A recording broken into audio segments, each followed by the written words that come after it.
தர்ப்பணம் ஒவ்வொரு மனுஷனுமே அவங்கவுங்க பித்ருக்களால் ஏற்பட்ட தோஷம் விலகிறதுக்காக செய்யக்கூடிய ஒரு முறை. இந்த தர்ப்பணம்ங்கிறது எல்லாருமே செய்யணுமா? தர்ப்பணத்தோட முக்கியத்துவம் என்ன? ஏன் செய்யணும்? செஞ்சா எனக்கு என்ன நடக்கும்? இதை பத்தி தான் நாம இன்னைக்கு பேச போறோம்.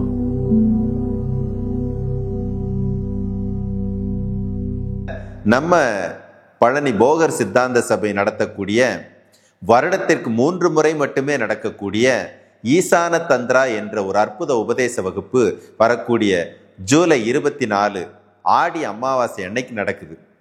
அதாவது தர்ப்பணத்தை எல்லாரும் வெளியில செஞ்சுக்கிட்டு இருக்கும்போது சித்தர்கள் சொன்ன அண்டத்தில் உள்ளதே பிண்டத்திலும் அப்படிங்கிற கொள்கை அடிப்படையா வச்சு சித்தர்கள் மட்டுமே பயன்படுத்திய முத்தி தத்துவம் அப்படிங்கிற ஒரு முறையை பின்பற்றி யோக முறையில் செய்யக்கூடிய சுய தர்ப்பணம் ஒரு மனிதனுடைய வாழ்க்கையை எப்படிப்பட்ட சூழ்நிலையிலிருந்து வெளியில வர வைக்கக்கூடிய ஒரு அற்புதமான உபதேசம்.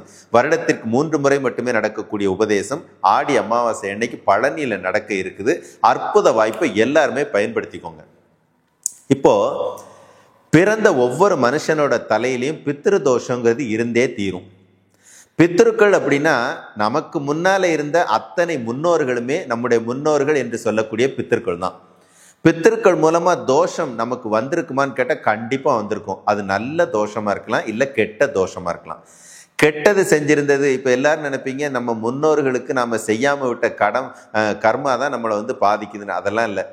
நம்முடைய முன்னோர்கள் என்ன செஞ்சுட்டு இந்த பூமியில எந்த மாதிரி கணக்கை விட்டுட்டு போனாங்களோ அதனுடைய தொடர்ச்சி நம்ம கூட எப்பயுமே தொடர்புல இருந்துகிட்டே இருக்கும். அதுக்கு பேர் தான் தோஷம். அது நல்லதாகவும் இருக்கலாம், கெட்டதாகவும் இருக்கலாம். என்னுடைய முன்னோர்கள் வாழ்ந்த பொழுதும் வாழ்ந்து முடித்த பொழுதும் எதை இந்த பூமியில விட்டுட்டு போனாங்களோ அது நன்மையோ தீமையோ அவங்களுடைய ஜீன்களின் தொடர்ச்சியாக உருவான எனக்கு அவங்க செய்த கர்ம வினைகளும் அந்த ஜீன்கள் வழியாக என்னை வழிநடத்தும். இதுதாங்க ரகசியம். இப்படி நம்முடைய முன்னோர்கள் நமக்கு நன்மையை செஞ்சு வச்சிருந்தாங்கன்னா நம்ம இதை பத்தி பேச வேண்டியதே இல்லை. நம்முடைய முன்னோர்கள் நமக்கு கெடுதல்னு சொல்லக்கூடிய அவங்க கர்ம கணக்கு மோசமானதாக இருந்தா நாம் இதை பேசித்தான் ஆகணும். நம்முடைய முன்னோர்களுக்கு நம்ம ஒரு விஷயம் புரிஞ்சுக்கணும். நம்முடைய முன்னோர்களுக்கு பிதாமகர் பாட்டனார் அப்படின்னு சாஸ்திரம் யாரை சொல்லுதுன்னா பிரம்மனை சொல்லுது. பிரம்மன் தான் நம்ம முன்னோர்கள். அவங்க அந்த வரிசையில் வரக்கூடிய பாட்டனார் அப்படிங்கிற இடத்துக்கு சொந்தக்காரர். ஏன்னா பாட்டனார் தோஷம் தான் ரொம்ப முக்கியம், தாத்தா வழி தோஷம் தான் அப்படின்னு சொல்லிட்டு சொல்லுவாங்க. நம்முடைய முன்னோர்கள்ல பாட்டனார்ங்கிற இடத்துக்கு பொருத்தமானவரை யாரை சொல்லுவாங்கன்னா பிரம்மனை சொல்லுவாங்க. இப்ப சித்தர்கள் பிரம்மன் யாரை சொல்றாங்கன்னா தனஞ்சயனை சொல்றாங்க. இப்ப நம்ம குடும்பத்திலையுமே பாருங்களேன், அப்பா அம்மாவோட தாத்தா பாட்டிக்கு முக்கியத்துவம் கொடுப்போம். என்ன காரணம்? தாத்தா பாட்டியோட அன்பும் தாத்தா பாட்டியோட அறிவும் தாத்தா பாட்டியோட வழிகாட்டுதல இருந்தா ஒரு குழந்தை நல்லா வரும்னு சொல்ற அளவுக்கு அப்பா அம்மாவோட. அப்போ நம்முடைய உறவுகள்லையும் முன்னோர்கள் வர்க்கத்துல பாட்டனார்ங்கிற இடத்துக்கு பொருத்தமானவங்களா யாரை சொல்றாங்கன்னா பிரம்மனை. பிரம்மன்னு யாரை சொல்றாங்க? தனஞ்சயனை. இப்ப தனஞ்சயனை எப்போ ஒரு மனுஷன் கொண்டாடினானோ, எப்போ ஒரு மனுஷன் அவரை கௌரவப்படுத்தினானோ அப்ப எல்லாம் அந்த சமூகமே ஆரோக்கியமா தான் இருந்திருக்குது. எப்போ அந்த தனஞ்சயனை நாம மறந்தோமோ அப்ப எல்லாம் அந்த சமூகம் ஒரு ஆபத்தான பாதையில தான் போகுது. ஒன்றும் புரியலையே. இப்போ ஒரு குறிப்பிட்ட ஒரு 30-40 வருடங்களுக்கு முன்னால இறப்பு நடந்தா என்ன நடக்கும்னு கேட்டீங்கன்னா, அந்த இறப்பு செய்தியை சொல்றதுக்கு ஒரு ஊர்ல ஒருத்தர் இருப்பார். அவர் ஊரெல்லாம் போய் சொல்லுவார். அந்த ஊர்ல இருக்க சொந்தங்கள்லாம் வருவாங்க. வந்ததுக்கு அப்புறம் அந்த சம்பிரதாய முறைகள்லாம் செஞ்சு முடிச்சு அந்த உடம்பை கொண்டு போய் சுடுகாட்டிலேயே இடுகாட்டிலேயே போடுறதுங்கிறது ஒரு சம்பிரதாயமா இருந்துச்சு. இந்த நிகழ்வு நடக்கிறதுக்கு சாதாரணமாகவே ஒரு 3 நாள் ஆயிரும். 3 நாள் கழிச்சு செஞ்சுக்கிட்டு இருந்தாங்க. அதனால அது இயல்பாகவே அந்த சம்பிரதாய முறையில ஒரு ஒழுக்கம் இருந்துச்சு. அந்த காலகட்டத்துல மனிதன் எப்படி இருந்தான் அப்படின்னு கேட்டீங்கன்னா, உடம்புல நல்ல திடகாத்திரம் ஆரோக்கியம் இருந்துச்சு, மனசுல ஒரு திடகாத்திரம் ஆரோக்கியம் இருந்துச்சு. அப்ப அதெல்லாம் இப்ப இல்லைங்கிறீங்களான்னு கேட்டீங்கன்னா, ஒரு வித்தியாசம் ஒண்ணு சொல்றேன். ஒரு 30 வருஷம் 40 வருஷங்களுக்கு முன்னால டெக்னாலஜிலாம் இல்லாத காலங்கள்ல, வண்டி வாகனங்கள் பழக்கத்துல அதிகமா இல்லாத காலங்கள்ல ஒரு தகவலை பரிமாறணும் அப்படின்னா நடந்து போகணும். சைக்கிள் கூட இருக்காது. பணக்காரங்க வீட்டில் தான் மாட்டு வண்டி இருக்கும். அப்போ நடந்து போய் ஒரு இடத்துல தகவலை சொல்லி அவங்க எல்லாரும் எல்லாம் ஒன்று சேர்ந்து எல்லாரும் வந்ததுக்கப்புறம் அந்த ஃபார்மாலிட்டி எல்லாம் முடிச்சதுக்கப்புறம் அந்த உடம்பை எடுத்து கொண்டு போய் அந்த சம்பிரதாயங்களெல்லாம் முடிக்கிறதுங்கிறதுக்கு ஒரு 72 மணி நேரத்துக்கு குறைவில்லாத நேரம் எடுத்ததுனால, ஏன் இந்த 72 மணி நேரம்? ஏன்னா எல்லாராலும் ஒருவர் இறந்து விட்டார் என்று அடையாளப்படுத்தப்பட்ட நேரத்திலிருந்து 72 மணி நேரம் வரைக்கும் அந்த உடம்புக்குள்ள தனஞ்சயனும் அந்தரியாமியும் உடம்புக்குள்ளே இருப்பாங்க. இந்த தனஞ்சயன அந்தரியாமியும் ஒரு பிரதானமான முக்கியமான காற்றுகள்.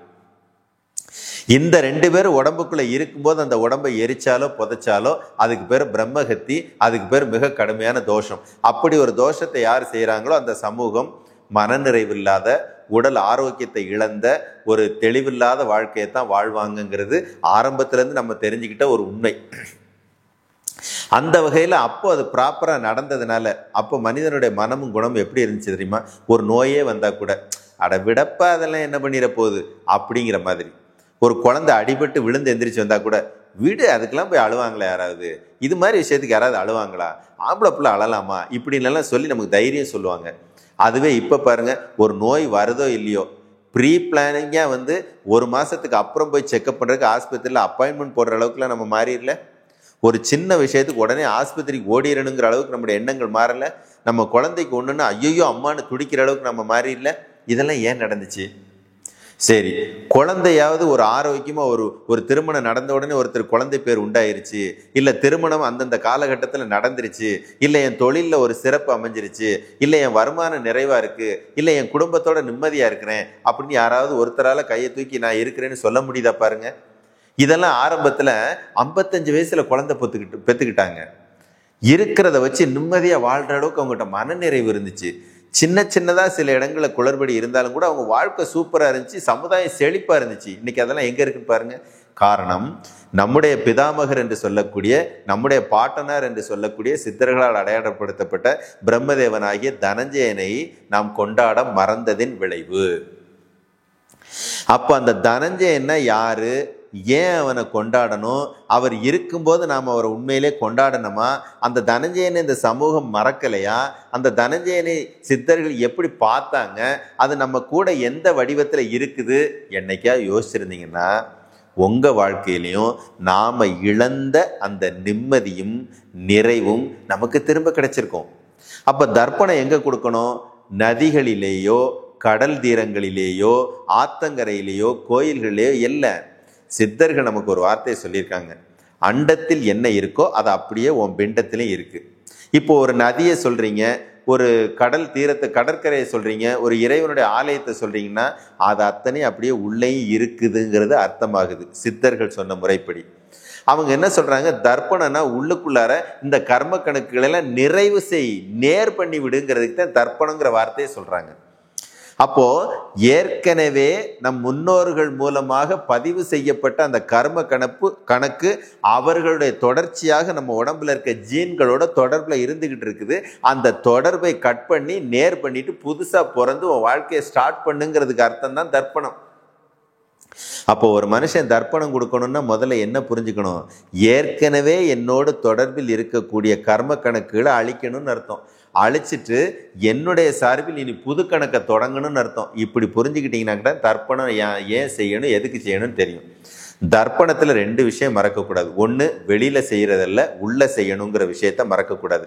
2வது, இந்த தர்ப்பணத்தை ஏன் செய்யறோம்? தனஞ்சயன்கிற ஒன்றை நாம சரியானபடி மறந்து விட்டபடியால், அதை கையாள தெரியாதபடியால், அதனுடைய அருமையை உணர தெரியாதபடியால், அதன் மூலமாக உண்டான கர்ம கணக்கு தான் என் வாழ்க்கையில் இவ்வளவு பெரிய பாதிப்புகளுக்கு காரணங்கிற இந்த 2 புரிஞ்சுக்கிட்டீங்கன்னா தர்ப்பணத்தை ஏன் பண்ணணும், எப்போ பண்ணணும், எப்படி பண்ணணுங்கிறதும் புரிஞ்சிடும்.